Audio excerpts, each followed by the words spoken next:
Good evening, and thank you for joining us. The Independent Commission Against Corruption arrested 7 people on suspicion of corruption in a tender exercise of a building's renovation project in Mongkok. Mo Seng-ai reports. The ICAC launched an investigation and operation after receiving a public complaint reporting the suspected corruption. Authorities have now arrested 5 men and 2 women aged between 37 and 75, including the chairman of an incorporated owners or IO, the owner of a project contractor and directors of a project consultancy firm. Investigation shows that the project contractor's owner allegedly controlled the consultancy firm through his associates, secured the maintenance contract at a low price. To ensure his company would be chosen as a contractor, the owner was said to have concealed his roles as a project contractor and consultant in the tendering process. For the consultancy firm, the corruption watchdog found that it did not declare its conflicting interests with the project contractor as required by the IO, and authorities suspected the chairman had been bribed for colluding in the scheme. But the plot failed in the end. The contractor did not secure the $20 million contract because property owners had speculated irregularities during the tendering process. Another discovery in the ICAC operation is that the contractor and consultant omitted their conflicting interests in 2 other maintenance projects in Sam Shui Po and Tai Han. The 2 contracts involve a sum of about $6 million. Authorities managed to intercept the illegal activities. Numbers 9, TVB News. A 12-year-old boy has been arrested on suspicion of attempts to make explosives. He also allegedly filmed the process and posted it online.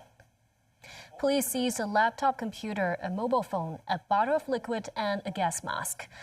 Police say they received tip-offs on Monday about the social media post. After investigations, police tracked down a 12-year-old Secondary 1 student underneath a bridge in Chengquan-o on Sunday. He was undertaking the bomb-making experiment at the time. Reportedly, all ingredients were gathered from home. Police say it will look into the boy's motive and if he has any accomplices. U.S. President Donald Trump again expresses his enthusiasm about his expected meeting with President Xi Jinping later this month. Trump says he sees friendly competition with China when it comes to artificial intelligence. But in 11 months, $18 trillion investments. We have auto plants being built all over the country, AI plants we're doing, and we're leading China in AI. And I'm going to go see President Xi in 2 weeks. I look forward to that, but I'll say I'm leading. We have very friendly competition. But it'll be a very important trip. U.S. Treasury Secretary Scott Bessent on Monday said Presidents Xi and Trump will also discuss the opening of the Strait of Hormuz when they meet. In an interview on the Fox News Channel program, he urged China to intensify its diplomatic efforts to persuade Iran to open the strait for shipping. Last week, Chinese ambassador to the UN, Fu Tong, also said that if the strait remains closed by the time of Trump's planned visit to China, the issue will be high on the agenda of the bilateral talks, adding that China-U.S. relations go far beyond the strait.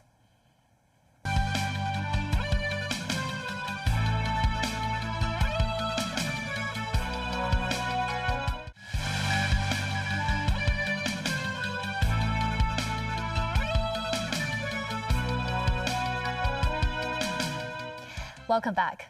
A cruise ship with nearly 150 people on board was waiting for help off the coast of Cape Verde in the Atlantic Ocean after 3 passengers died and at least 3 other people were left seriously ill in a suspected outbreak of the rare hantavirus. Cape Verde's health ministry said that for now it will not allow the ship to dock because of the public health concerns. Tracy Furness has more. Health workers seen getting off the MV Hondias ship off Cape Verde. The MV Hondias, a Dutch ship on a weeks-long polar cruise from Argentina to Antarctica and several isolated islands in the South Atlantic, had requested help from local health authorities after making its way to the island of Cape Verde off the West Africa coast. No one was allowed to disembark, the ship's operator Oceanwide Expeditions said. And Cape Verde's health ministry said that for now it will not allow the ship to dock because of public health concerns. Hantavirus is a rare disease typically spread through contact with infected rodents or their bodily fluids. Health officials are investigating how the outbreak began. 2 crew members with respiratory symptoms required urgent care, and plans are underway for medical evacuations. Another infected passenger previously evacuated to South Africa remains in critical condition. Among those who died are a Dutchman and his wife and a German passenger. The World Health Organization is working with authorities to understand the source of exposure through epidemiological investigations and is doing contact tracing to identify any further cases. Right now, our focus is on treating the patients and keeping the remaining passengers and crew safe. At the same time, we are working with authorities to understand the source of exposure through epidemiological investigations and doing contact tracing to identify any further cases. Laboratory tests are also ongoing. People usually get infected through contact with infected rodents or their urine, their droppings, or their saliva. Spread between people is uncommon, but limited spread has been reported among close contact in some previous outbreaks. Tracy Furness, TVB News. Russian President Vladimir Putin has declared a 2-day ceasefire in the conflict with Ukraine from May 8th to 9th to mark Russia's World War II victory. But Ukrainian President Volodymyr Zelensky countered with his own proposed pause in fighting starting earlier, on the night of May 5th to 6th. Tracy Furness has more. The Ukrainian president said Monday it was not fair of Russia to attack his country and then ask for a 1-day ceasefire. To give them a chance to celebrate a holiday? We don't have holidays. We apologize for this because of Russia, because of their attacks. So we give them a holiday, and the morning after the 9th they pound us again, Zelensky said. He added the Americans talked to the Russians about whether there could be a ceasefire or not on May 9th. No one officially contacted us. No one officially proposed anything. This as European leaders and partners held a roundtable discussion on Ukraine on the sidelines of the European Political Community Summit in Yerevan, Armenia, Monday, which focuses on regional and international issues and aims to reinforce cooperation and partnerships. NATO Secretary-General Mark Rutte, UK Prime Minister Keir Starmer, French President Emmanuel Macron, Canadian Prime Minister Mark Carney and other leaders met with Ukraine's President Zelensky in Yerevan. Zelensky told European leaders at the summit that the Russian authorities fear drones may buzz over Red Square on May 9th. This is telling. It shows they are not strong now, so we must keep up the pressure through sanctions on them, he said. The summit brings together 27 EU countries as well as 20 other countries, which includes Turkey, UK, Switzerland and Ukraine, and NATO. Tracy Furness, TVB News. Indian Prime Minister Narendra Modi's ruling Hindu Nationalist Party has wrested control of the opposition stronghold of West Bengal in a key state election.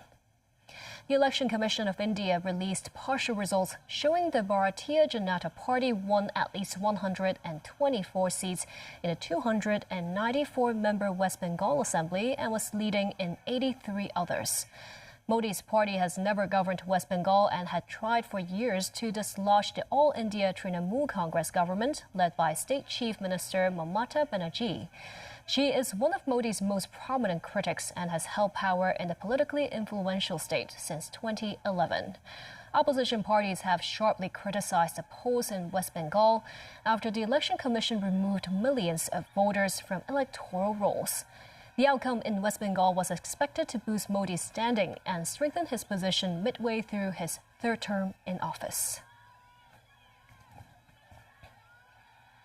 Back locally on the final day of the mainland's May Day Golden Week holidays, Hong Kong's Immigration Department expects a peak in outbound travel. As of 4 p.m., more than 460,000 passenger trips have been recorded at various border checkpoints, with around 76,000 mainland visitors having left the city.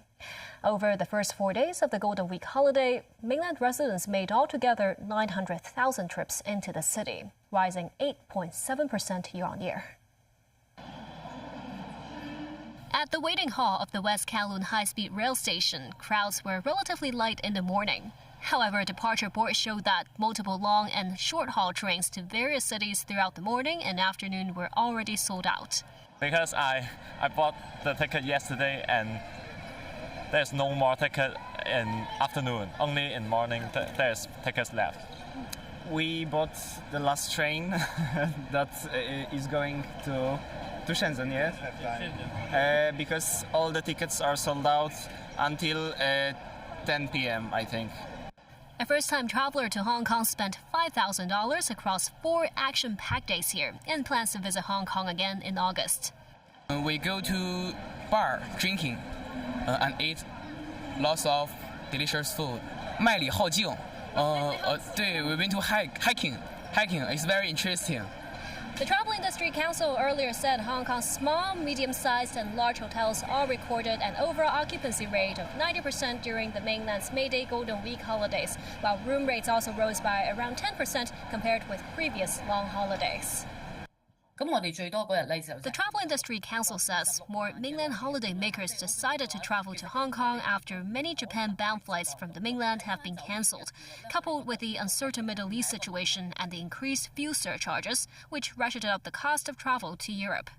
They say more than 800 tour groups with a total of 32,000 participants visited Hong Kong over these 5 days. The figures are on par with last year. Half of them are day trippers. The council adds that the overall tally of mainland holidaymakers visiting Hong Kong during the Golden Week is expected to reach 980,000, around 6% higher than last year. Hong Kong's economy grew 5.9% year-on-year in the first quarter, compared with an increase of 4% in the fourth quarter of 2025, according to data from the Census and Statistics Department. Analyzed by major GDP components, private consumption expenditure increased by 5% in the first quarter, faster than the increase of 2.5% in the fourth quarter of 2025. Government consumption expenditure increased 2.9%, up from 1.5% in the previous quarter. Exports of services rose by 3.5%. Looking ahead, the government spokesperson said Hong Kong's economic growth outlook remains positive. However, persistent tensions in the Middle East pose downside risks. In response, the government has taken targeted measures to safeguard energy supply stability. The University of Hong Kong's medical school has developed the world's first nano powder nasal spray for early-stage stroke patients, aimed at improving their survival rates and neurological recovery. Samantha Lee reports. Stroke has long been one of the main killers in Hong Kong, with an average of 3,000 deaths per year. The most common type is ischemic stroke, caused by a blockage in the brain's blood vessels. It can lead to rapid brain cell death. The breakthrough came from a joint effort by a research team from the HKU Faculty of Medicine and the HK Advanced Biomedical Instrumentation. They encapsulated neuroprotective agents within nanoparticles and used particle engineering techniques to process them into an inhalable micron-sized powder. Upon contact with nasal mucus, the powder rapidly deagglomerates into nanoparticles and travels directly to the brain. Preclinical animal studies have demonstrated that administering the nasal spray within 30 minutes of stroke onset can reduce ischemic infarction by more than 80%. Our neuroprotectant drug, it was based on a multi-target mechanism. So actually in the paper research, some of the papers said that they will have anti-inflammation, anti-apoptosis, and help to protect the blood-brain barrier to help to protect the brain. This nano powder nasal spray is small, lightweight, and portable, designed to be carried around for instant use during golden hours of ischemic stroke. Samantha Lee, TVB News. Hong Kong Electric recently announced a decrease in fuel cost charge for May despite uncertainties in the energy market due to the Iran war. The managing director of the firm, Francis Cheng, explains why during TVB's Straight Talk program, adding that there will likely be price hikes soon. We cannot make miracles, right? The fact of the matter is because of the present mechanism for determinations of the what we call the fuel cost charge, or FCC, is based on a host of factors. And principally, for determining the FCC for May, this coming month, we have to rely on the fuel prices of January, February, and March. In the next few months, I think the price increase will be there because the price hikes has already appeared in the market. But going on, looking forward, if the war dies down quite quickly, then that price hike might be for a few months. But if the war continues, then the price hike will continue. And that's the news. Thank you for watching.